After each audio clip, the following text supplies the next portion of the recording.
That's something I personally am truly trying to do, is just like inspire others to get in touch with their creative side and what does that mean for them, and how can I just, I feel like it's almost my duty to share that with people.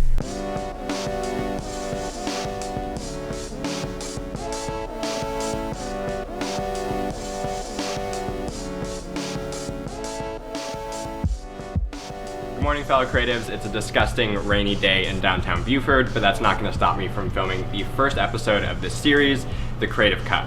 Stay tuned for a conversation over coffee with my future sister-in-law and amazing watercolor artist, Hannah Henson.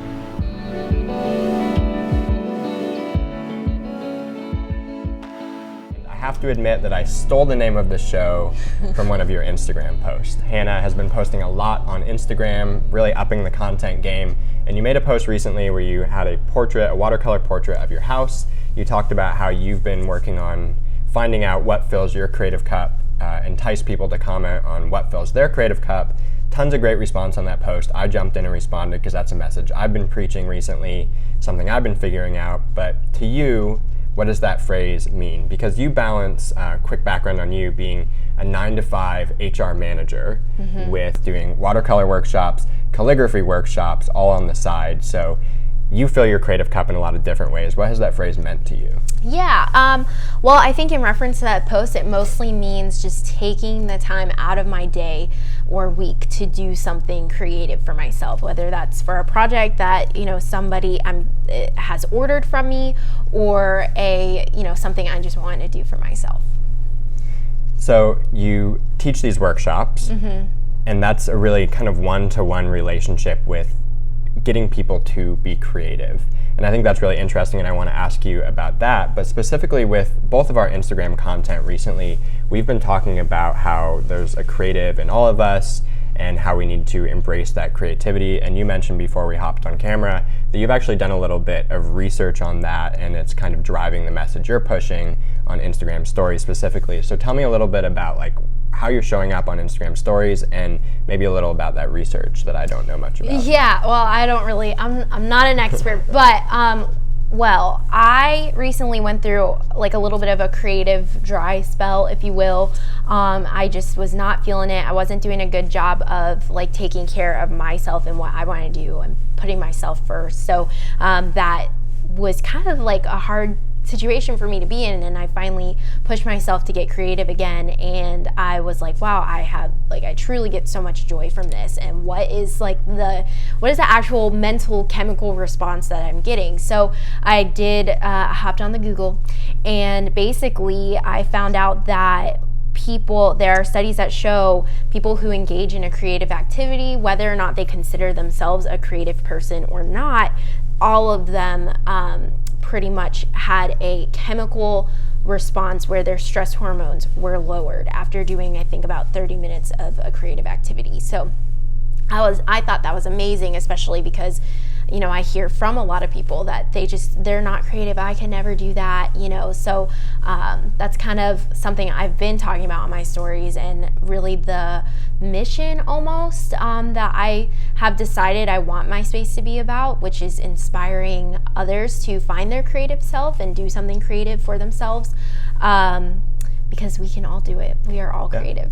Yeah, and so you have the added challenge of 8 hours of your day is dedicated to being an HR manager, which is inherently not a super creative field to be in, but you have to, some people say find the time. I think it's more make the time for this kind of creative space. Create the time. You have to create the time to be a creative. And for me, I also have a 9-to-5 job, but it is in a creative space. So that fills my cup in some ways, but I also have the desire to do interviews and push the creative message forward. How have you made or created the time for this in your life? Yeah, well, I think mostly it comes to scheduling, and I'm not very strict. I'm kind of willy-nilly, but I'm very big. I'm a stickler on work-life balance. So 9 to 5, I'm an HR manager and I'm working, but after that, I'm not checking my email. I'm living my life outside of my job. So I really just try and pre-schedule that time in my day. I like to do journaling, which I know we've talked about that before. So really kind of planning out my day, but loosely. That has helped a lot. Yeah, there's a couple of really good things in there. We talked about, before we hit record again, we talked about journaling, and that's something to touch on too, but kind of that sharing the process has been something really interesting that both of us are doing a lot of. And I've uploaded videos recently talking about how I'm embracing meditation or writing in a notebook every morning, really just sharing the process, because I feel like for me, it's stripping away a little bit of the pressure of like everything I post isn't going to be this perfect polished piece. Like you might get some of that on my feed when I'm sharing portfolio pieces, and a lot of that for you is true. Your feed is your best beautiful pieces. But I think we're both using stories specifically on Instagram to show up in a way that strips away the pressure on ourselves of being a creative, to say this is the raw, real me at my house, which is a mess with my desk, and this is what it takes to get that finished polished piece. But I think it's also, to your point of there's a creative in everybody, it's showing that like this is not who I am entirely. This is what it took for me to get there, and I think people find themselves in that process, and that's a really great thing. Yeah, I would say that's like a really big common misconception on Instagram in general. You hear people talk about all the time how there's all this comparison and like everybody looks perfect on these grids, and like nobody's perfect. I'm not perfect. And there's a lot of practice and like hard work and making the time that goes into what I do. So that is something, I've been really trying to show people behind the scenes. And I think also as a creative, it might be a little bit harder because inherently, at least for me, I'm chasing that aesthetic, right? I'm looking, like things just naturally for me, I like them to be aesthetically pleasing. So it is almost like against the grain for me to be showing people like, this is my house looking a hot mess, or, you know, this is me in my pajamas, whatever. So it's kind of breaking through that and showing people like, yeah, you know what? My desk is messy. I'm a messy person, so I need to be showing people that, and you know, just kind of giving people more insight to what the process actually looks like. Not just, you know, I started at A and I got to Z. You know, what are, you know, B, C, D. Yeah, I think we can teach a lot of people through our content, kind of the way to find flow in creative spaces, and also I think there's a really important aspect of like avoiding burnout and kind of this really important mental health conversation that's popping up a lot on social recently, but especially in the field of creatives who are experiencing burnout or experiencing the desire to do more all the time.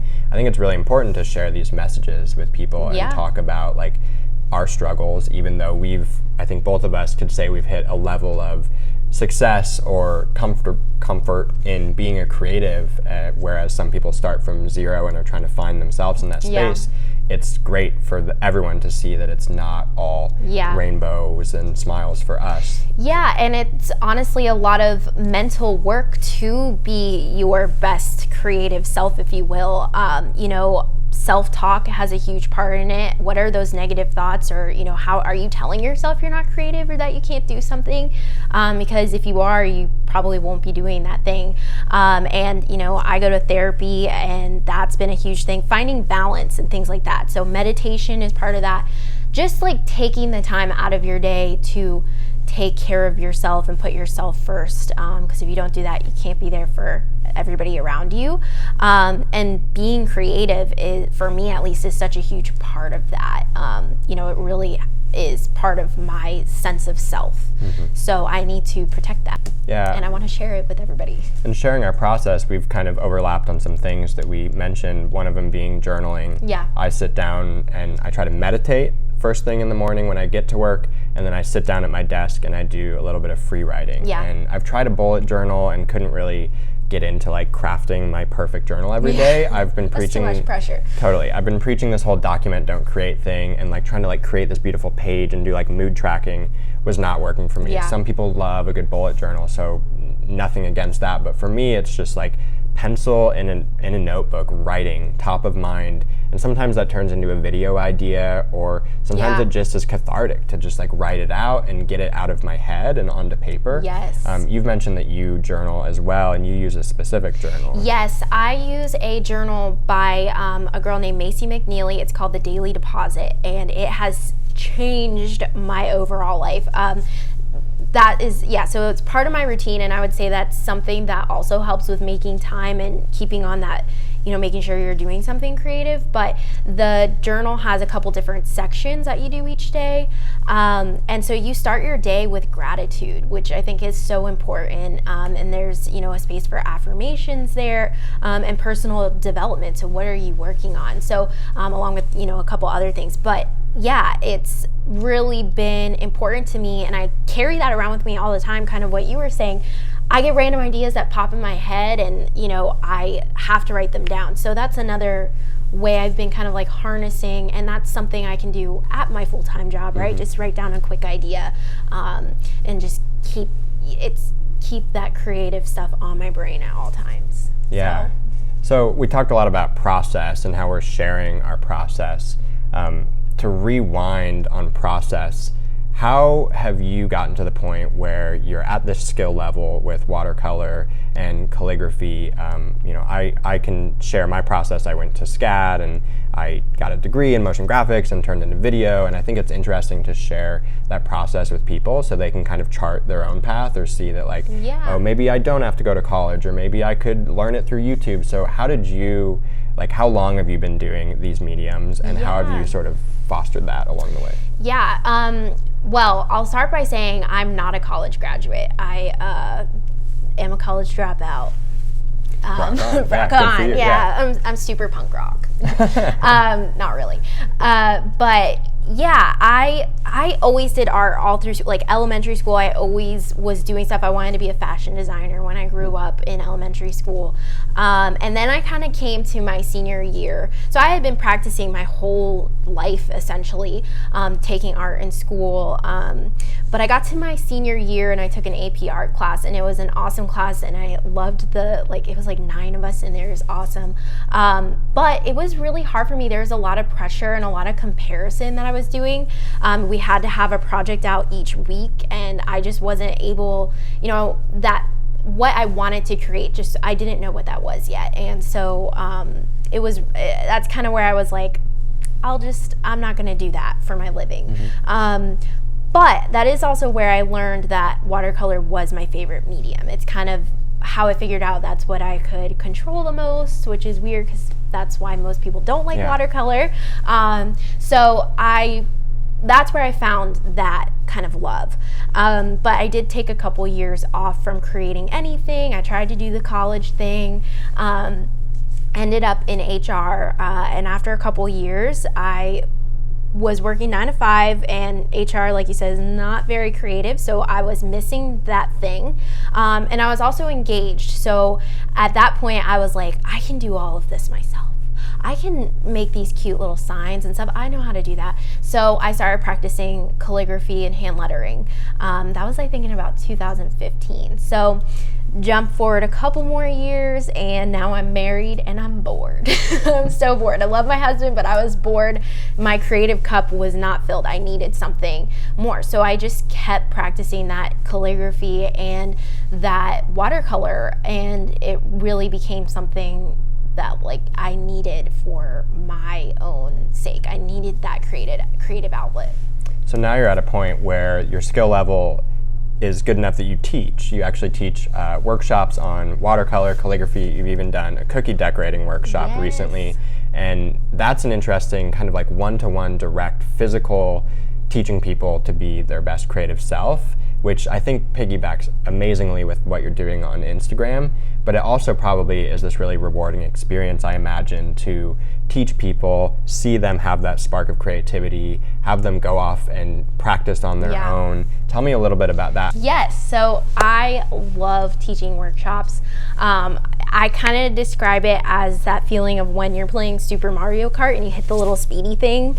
I love it so much, and ultimately I'm just sharing what I enjoy and what brings me joy and relaxation and stuff with other people. So it's really exciting to see others feel the same thing I feel from it, and also broaden their horizons of wow, I didn't realize that I could do something creative, or I'm gonna go to Hobby Lobby after this and go buy supplies. I'm excited to do this more. That is something that truly fills that creative cup up for me.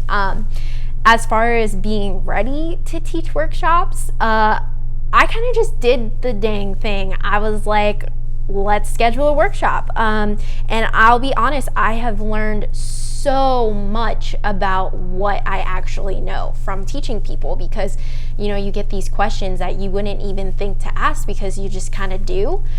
So it's really helped me be able to put in words what I'm doing or how to do what I'm doing. So that was really a learning experience for myself as well.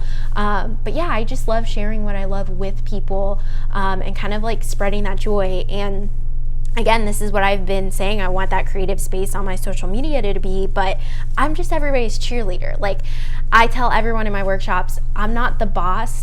This is just how I get people to hang out with me. And there's no right or wrong way. We're just having fun. So it's kind of like getting people just to sit down and try something. I really, truly love it. So you're getting this really like physical community aspect that I love. I was talking to someone recently about how I don't actually socialize a lot with people. I much more enjoy sitting down with coffee and having conversations with another creative, because it really puts me into this flow state. Just like you described, it's that like Mario Kart moment where I just feel accelerated and so excited. So that was kind of the impetus of this show, was to really like bring that conversation to other people. But I love that you're getting that like physical community experience. And we were talking about how our Instagram stories, that's something we've been trying to build as well with these online spaces, is community and hearing from the people that we're talking about creativity too. So when I put this up, I fully expect people to say, I'm an HR manager as well, and it's so great to hear like I could do this, I could do that. What has your experience been in this social space with that community engagement?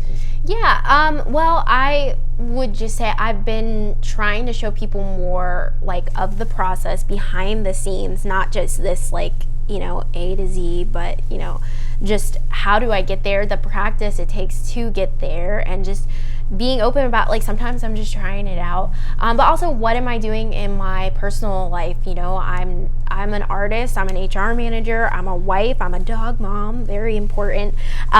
So just kind of showing everybody like I go to therapy, I'm not perfect. I don't just wake up and do these things all the time. I'm sometimes I have days where I don't do anything, and that is just the way it is.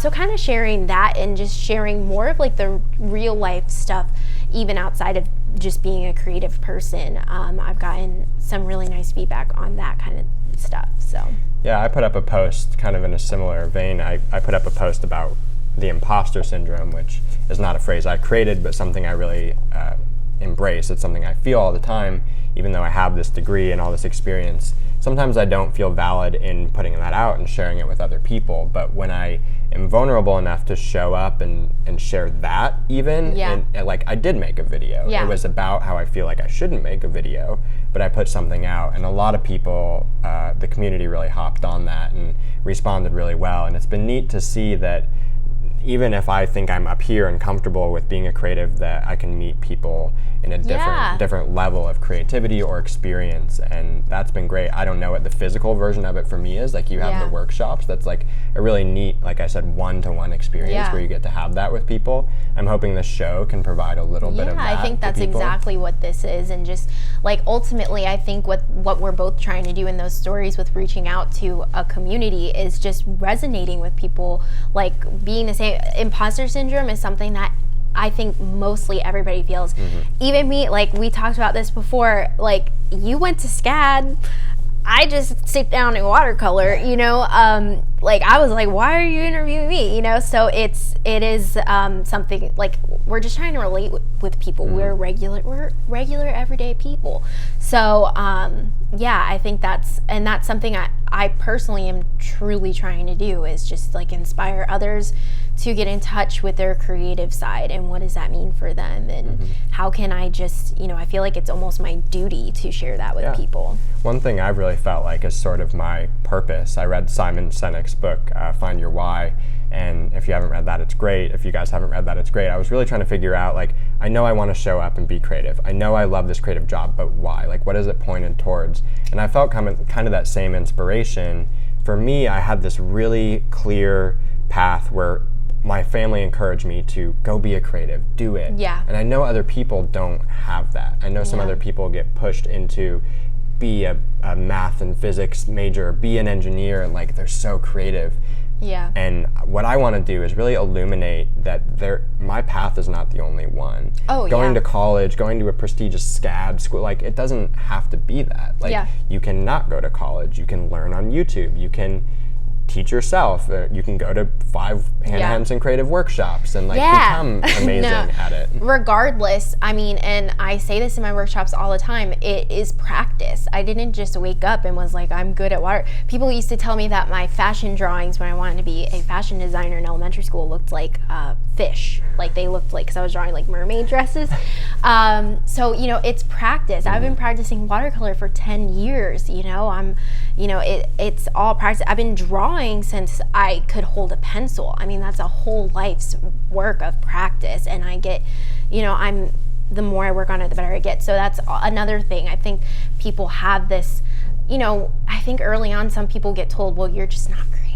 You're just not a creative person, and that's negative self-talk or people like writing your story for you. And you know, it's up to you to say, no, I can do it. But that's what I want to cheerlead people to be like, that's wrong. That anxiety in your head, that's not real life. You need to, you know, acknowledge it and put it in the back seat. Yeah, I'm even interested in the person that didn't draw as a kid, the person that like was super happy going into like IT, but then like watched a YouTube video and was like, oh, I really like cameras, like I could make a vlog, I could do that. It's never too late to start is something I found, even though I've been doing it since I was a kid. Like my path is unique. It's never too late to start, for sure, 100%. It just, again, has to do with how much time you put into it and how much time you want to put into it. And I would also, I forgot the what I was gonna say, but yeah, it's practice. It really is. Yeah, it's a lot of practice, a lot of time and dedication to embracing that creativity. Like I think you truly have to embrace, like, I'm going to learn and grow this skill. I'm not going to be perfect from the get. That's something, even with this video, like the camera shut off, the audio didn't record first time, and I'm not going to like hide that from my audience. You know, that's another great point too. That's another misconception. I think every day is not the right day for creating or what you're working on. Sometimes you have to take a step back from that project, or it just, you know, you get bumps in the road. You know, most people don't just sit down and create a masterpiece in one sitting and it just flowed. You know, you have your good days and your bad days. It's a balance. One of my favorite quotes recently has been, you're not lost in life, you're just early in the process. Yes. And I think even though we might be a little bit further up in the process, I still feel very early in the process, and I want to find other people that are earlier or further along and have these conversations and help people find themselves in that journey. Yeah. So that's the point I wanted to make, was also, you know, you can do this stuff with the goal of eventually having it as a business, as a side hustle, as a full-time job, whatever your dream is. But you can also just do this for you. You don't have to do it with the pressure or the goal to be selling this stuff or anything. You know, you can be more than one aspect. You know, HR manager, creative artist, like you can be more than one thing. Yeah, I think that's super important too, to say like, maybe you want to monetize it and make it your full-time thing, but if you're not starting it from a place of I want to do this for me, that's something I think is super important to start with. Like, I'm making this video with no intent of monetizing it. Like, it just is scratching an itch for me. That's the idea of the show, is it's filling my creative cup. And there's this song that I've wanted to make a piece of content about, where they say, sing a song, doesn't matter if it's not good enough for anyone else to hear, just sing a song. Yes. And that's showing up on Instagram stories. It's putting up this video when this camera is cut off twice and the audio has shut off and you couldn't remember what you were about to say. It's like, we're gonna put it out and people are gonna find themselves in it and see this imperfect process that leads to something truly great, which is what your Instagram feed looks like, is something truly great. but Yeah. revealing that process has been something so great for both of us, I think, and hopefully for my audience, your audience, to really attach to. Yeah, I hope so. So early in the process, both of us, what's next for you? What do you have coming up in the local Georgia area that we can plug? And on the social medias, what can people find and look forward to? Yeah, so I do have 2 workshops coming up this month in June. They're both at Revolutionaries Market in Monroe, Georgia. Super cute area. Love that place. But I have a hand lettering one on the 21st and a watercolor cacti and succulents one for the summer on the 22nd. So kind of a double feature there. And I also have been really enjoying portraits, so house portraits, people portraits, potentially dog portraits. So you can find links to those on my website. But yeah, I'm just kind of... And always on Instagram. You're showing up on Instagram every day, like we mentioned. That's at Hannah Henson Trying Creative. Yeah. We're both trying to show up every day, but if you're not in the Georgia area, you want the tips and tricks behind the scenes, you're putting all of that on at Hannah Henson Creative on Instagram. Yep. My Instagram is at NickFishTV. If you want to see my stories, we'll feature each other ongoing. Yeah. I'm sure we hang out, so we will do that. That's been another 30 minutes of conversation already, and that was great. So quickly going to plug West Main Trade down the street. That's where we got the coffee for this episode. As always, I'm drinking an iced soy latte. You're drinking? Just a good old-fashioned cup of joe. That's what's in our literal cups today, but we've definitely filled my creative cup for the day with this conversation. So thank you for being my first guest on this thing. Thank you for having me. I'm so excited to edit and upload, and now I've got pressure to get it up before your workshops in June so people can hear about that. Get that out there. Yes, it was a pleasure. Thank you so much for having me. Thanks, guys. Stay tuned for the next one.